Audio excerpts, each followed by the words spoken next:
Welcome, Capricorn, to your July 2023 ethics reading. Ethics readings are a little different because they are not based on a natal chart, but on a natal chart, as in Daniel Natal. That's me. And it's basically a composite of four different personality types. And I use Capricorn as kind of a shorthand for one of the 12 basic personality types. But there's also things like the Myers-Briggs personality taxonomy. Capricorns correspond with the ISJT type. That stands for introverted, sensing, thinking, and judgment. At their best, your personality type is known as being responsible, goal-oriented. You guys produce your best work in an organized and disciplined manner. At your worst, you might become very, very self-critical and or resentful towards anyone who doesn't meet your high standards. But that's under the Myers-Briggs system. Let's see. Under that system, like Capricorns and ISTJs also tend to value tradition and build their lives around it. So if you're this personality type, you take your relationship seriously because you don't want anyone wasting your time.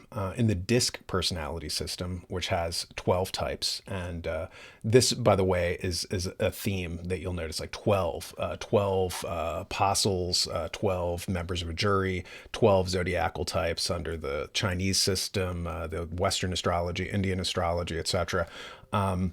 And under the DISC system, which also has 12, DISC, by the way, stands for dominance, influence, conscientiousness, and stability. You'd fall under the conscientiousness umbrella.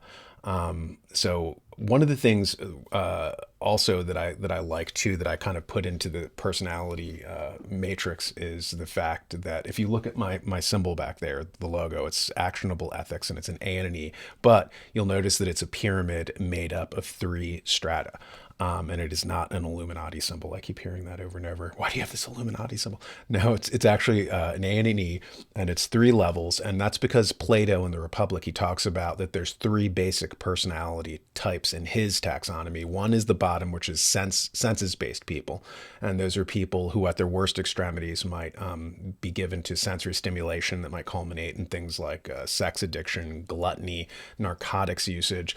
In the middle stratum of society would be, honor-based people, and that would be people like you. You guys would be honor-based, and that would be soldiers, police officers, politicians, people who crave honor. And at the top are truth-based people, and this would be philosophers,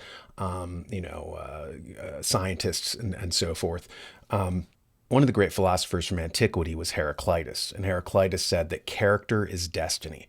And I'm a great believer in that. So if you want to find out what your future holds, it is very important for you to understand your basic personality type, to understand the underpinnings of your character.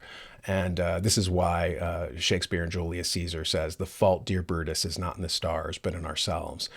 That being said, I do believe in kind of being intuitive. And that being the case, I have these ethics cards. And these ethics cards are not like tarot cards in any traditional sense. They're essentially just quotes from the greatest ethicists and philosophers, and I'm going to shuffle them at random, kind of like bibliomancy. Bibliomancy in antiquity, like in the Middle Ages, it might have been like the Bible, people opening the Bible at random and kind of pointing their finger at a passage out of context and deriving great meaning from it. And the Romans did that with the Aeneid. That was the book that Virgil wrote about their founder, Aeneas, the legendary founder of Rome. And Romans would open that up like the Bible and point their fingers at passages and kind of derive meaning therefrom. Military remote viewers do the same thing. They're assigned targets based on a random number generator. And that's how psychic spies working for the government get their tasks. Anyway, in this case, I am going to shuffle the cards and pull three cards at random. And we're going to see if there's any messages for you.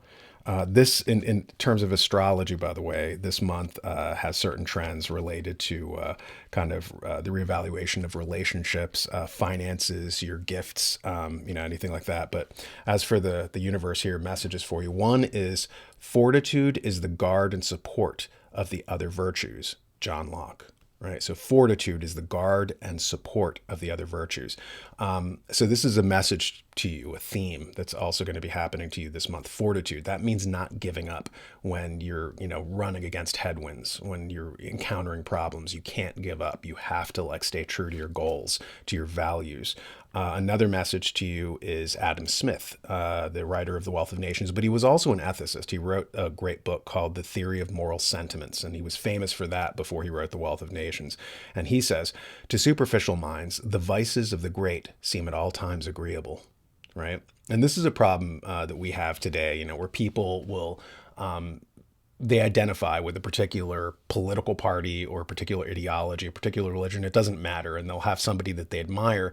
And when they see that person has a particular vice, suddenly the vice doesn't seem so bad. Like say, for instance, you were an aspiring jazz musician, and you notice that a lot of the jazz greats, like Charlie Parker, et cetera, had heroin addictions. And so you think, oh, to be a great jazz musician, I should do heroin, or there might be people looking at the financial and political elite engaging in kind of sexual malfeasance, and suddenly that's not so bad, right? So I'm a sophisticated individual because I agree that that perversion is good and it makes me classy and sophisticated to back those things, but actually that's a pitfall.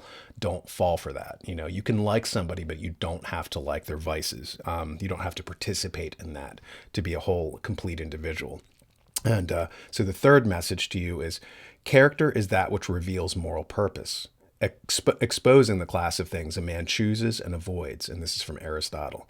Character is that which reveals moral purpose. And this kind of goes toward Heraclitus saying character is destiny, right? So character, it reveals moral purpose. What are your goals? What are your ideals? What do you stand for? Who are you as a person?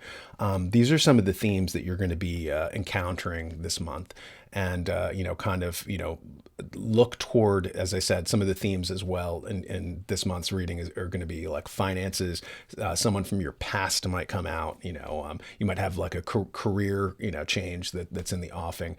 But stay true to your values, stay true to your ethics, stay true to your character. Try to make yourself the best version of you that you can make.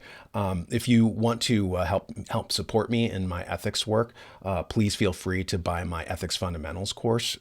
If not, I'll have to do my Daniel Natal merch, which is kind of bad. The Daniel Natal in action figure. See Daniel engage in an action as he surfs the internet, or engage in an action as he watches TV. Even worse is the Daniel Natal Pez dispenser. That didn't sell very well, but it did sell better than the doomed Daniel Natal urinal cake. That was a horrible merch idea. So to remember to hit the like and subscribe buttons down below if you want some extra personal ethics coaching for an issue that you might have. You can set up a Zoom call with me by pressing the button.